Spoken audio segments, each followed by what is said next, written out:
Good evening. এখন 8:13 বাজে। মেয়েকে আজকে একটা সারপ্রাইজ গিফট ছিল আমার তরফ থেকে। ও বলেছিল কিছু সকালবেলা, তো তার আগেই আমি বুঝে গেছি ওর মনের কথা। তো বাড়িতে বানিয়ে ফেললাম। আমি তো বাইরের ফুচকা খাই না। এই যে সম্পূর্ণ দুপুরবেলা চুপি চুপি করে আমি সব অ্যারেঞ্জ করেই রেখেছিলাম, অ্যারেঞ্জমেন্টগুলো। তো ও বলছে কি সারপ্রাইজ মা?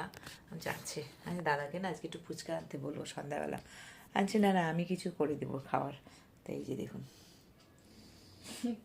হ্যাঁ, আমি তো বাড়িটা একদম লেবু দিয়ে করেছি, আর সিদ্ধ, আর হচ্ছে ফুচকা। কার কার খেতে ইচ্ছা করছে চলে আসুন, একটা খেয়ে দেখি। খেয়ে দেখে ফিডব্যাকটা দিচ্ছি কেমন হয়েছে। আমি না বাইরের খাই না, তার জন্যই অসুবিধা হয়। তেঁতুলের মানে তেঁতুল দিয়ে আরও বেশি ভালো হতো।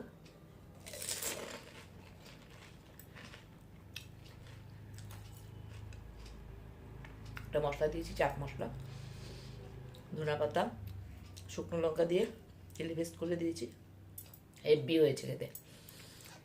কারা কারা খেতে আসবেন চলে আসুন তাড়াতাড়ি। রাখছি, মেয়ে অস্থির হয়ে গেছে খাওয়ার জন্য। টাটা।